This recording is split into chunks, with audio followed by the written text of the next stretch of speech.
Imagine waking up one morning and realizing no one needs to invade your country anymore. No tanks crossing borders, no bombs falling from the sky, because the battle already happened inside your head. Your opinions feel like your own, your fear feels justified, but what if those feelings were encouraged, amplified, guided just slightly? After MKUltra, the world learned something uncomfortable. Trying to control the human mind directly with drugs, isolation, and force was messy, unreliable, and impossible to hide forever. But influence is quieter. It doesn't look like control. It feels more like a choice. And that realization changed the way wars were fought.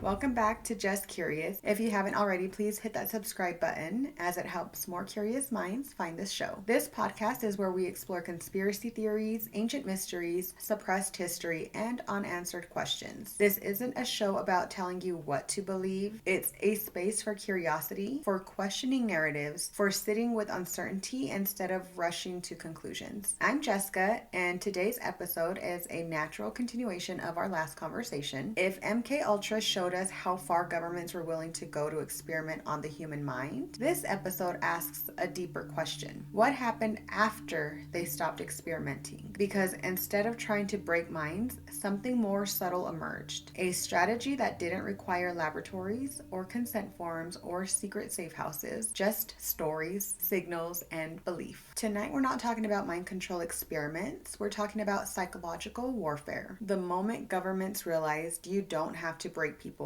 if you can persuade them. This is a story of how wars stopped being fought only on land and sea and started being fought in beliefs, narratives, and perception. And the unsettling question that follows: if influence replaced invasion, how do you know when you're in a war at all? Before we can talk about how psychological warfare shapes the world today, we need to understand what it actually is. Because despite how modern it sounds, psychological warfare isn't new. It didn't begin with algorithms or social media or even the Cold War. It began the moment humans realized something simple and powerful. You don't always have to defeat your enemy physically if you can influence how they think, what they fear, or what they believe. So before we explore how influence replaced invasion, before we connect this story back to MKUltra and forward into our present moment, let's step back. Let's define psychological warfare in plain language. Let's trace where it started, how it evolved, and why long before anyone talked about mind control, belief itself became a battlefield. And as always, I'm not here to tell you what to think. I'm here to explore how thinking itself became a part of the war. This is where the story really begins. Psychological warfare isn't new, but the Cold War changed it. So by now we know this much. Psychological warfare isn't a modern invention. It didn't begin with social media or sophisticated technology. It's been a part of human conflict for centuries. Whispers before battles, symbols on banners, stories meant to unsettle or inspire. But something changed in the 20th century. After 2 world wars, after MKUltra showed the limits and dangers of direct experimentation on the human mind, influence stopped being an experiment. It became a strategy. This is where psychological warfare shifts from theory to practice, from single strategies to organized systems, to break minds, to learning how to guide belief, shape perception, and quietly steer behavior. So now let's move from what psychological warfare is and how it's actually been used. What worked, what didn't, what governments learned, and what they stopped admitting out loud. Because once influence becomes intentional, the battlefield isn't just out there anymore. It's everywhere. So let's go ahead and take a closer look. In the early years of the Cold War, tanks stayed parked, but radios traveled freely. The United States and its allies funded radio stations like Radio Free Europe and Radio Liberty, broadcasting Western news, music, and cultural programming into Eastern Bloc countries. Officially, these stations existed to provide truthful information. Unofficially, they served another purpose. They offered an alternative reality. Listeners behind the Iron Curtain heard stories their governments didn't tell, different interpretations of the world events, Western music banned at home, conversations that made life elsewhere sound freer, more human for many. This wasn't persuasion through force, it was persuasion through difference. No one was ordered to believe anything. They were simply exposed to another version of the world. And over time, belief systems shifted, not dramatically, not overnight, but quietly. And why does this matter? matter. This showed governments that you don't need to change laws to change loyalty. Sometimes you just need to change the story people hear most often. During conflicts like the Korean War and later Vietnam, military planners began testing a different approach. Instead of focusing solely on defeating enemy forces, they focused on morale. Flyers were dropped over enemy territory, promising safer surrender, warning of overwhelming force, emphasizing hopelessness. Loudspeakers broadcasted messages into the jungle. Sometimes truth was used, sometimes exaggeration, sometimes outright lies.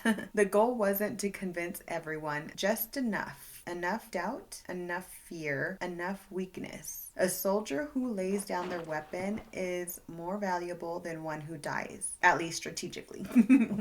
This was psychological warfare as efficiency. By the late Cold War, intelligence agencies began thinking less about enemy armies and more about populations, public opinion, culture identity, shared fears. Psychological warfare shifted again. The target wasn't just soldiers, it was civilians, journalists, students, foreign allies. Campaigns focused on framing who is the aggressor, who is the victim, who can be trusted. Influence became slower but larger, and instead of breaking minds, the goal was to guide their thinking over time. And this is where MKUltra's legacy quietly echoes, not through drugs, but through systems. Taken together, these examples don't prove total psychological control. They show something more subtle, that influence works best when it doesn't feel like influence, when it feels more like discovery, a choice, common sense.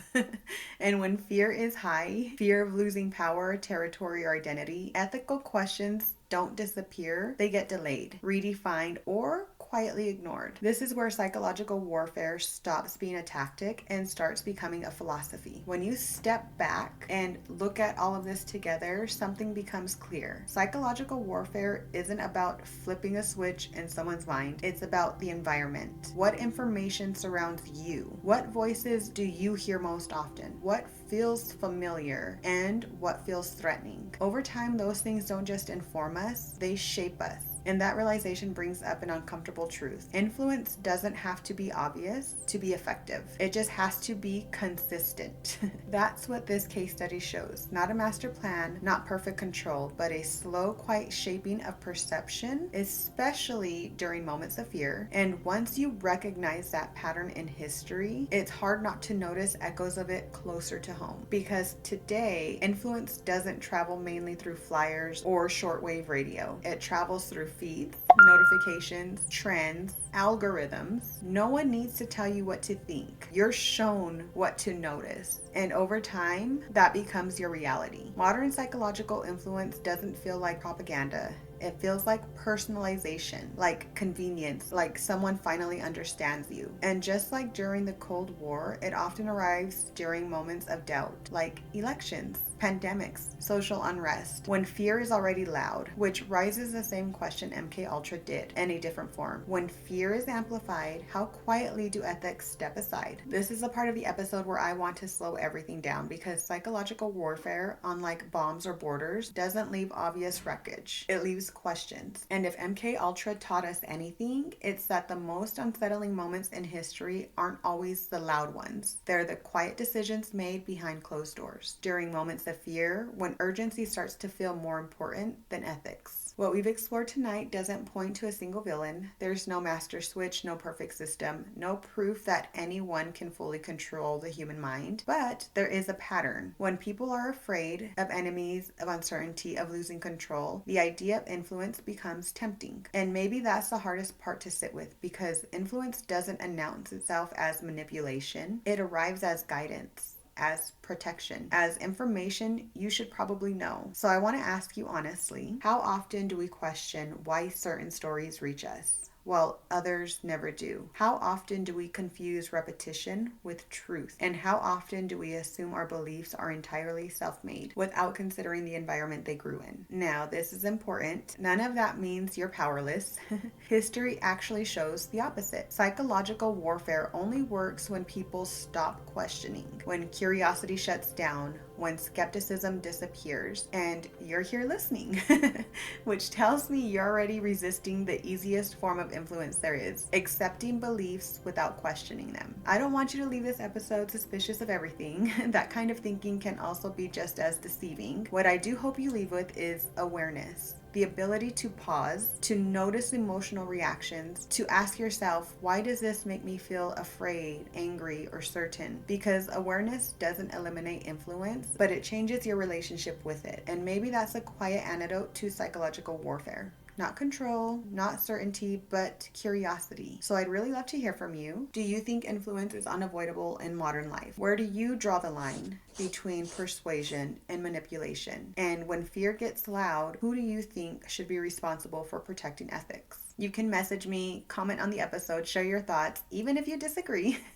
especially if you disagree, because that's where real curiosity lives. And when you're ready, we'll bring this conversation home. As we come to the end of this episode, I want to bring us back to where this conversation began with MKULTRA, a moment in history when fear was so loud that ethics became negotiable. What we've seen tonight is that when direct control failed, influence didn't disappear, it evolved. Psychological warfare didn't replace traditional conflict. It slipped in beside it, quieter, cheaper, harder to detect. And unlike experiments locked inside laboratories, influence doesn't need permission to spread. It moves through our stories, through repetition, through emotion. But here's the part that matters most. History doesn't show us an unstoppable system. It shows us something far more human. Fear pushing organizations to the edge, urgency clouding judgment, and people on all sides trying to justify choices they believed were necessary at the time. Psychological warfare works best when it goes unnoticed. So the most powerful response isn't panic, it's awareness. It's slowing down when something feels emotionally charged. It's asking where the narrative came from and who benefits from it. It's holding space for uncertainty without rushing toward certainty just to feel safe. Because curiosity is not weakness, it's resistance. And maybe that is a quiet lesson connecting MKUltra to everything that followed. Not that the mind can be controlled, but that it should never stop questioning.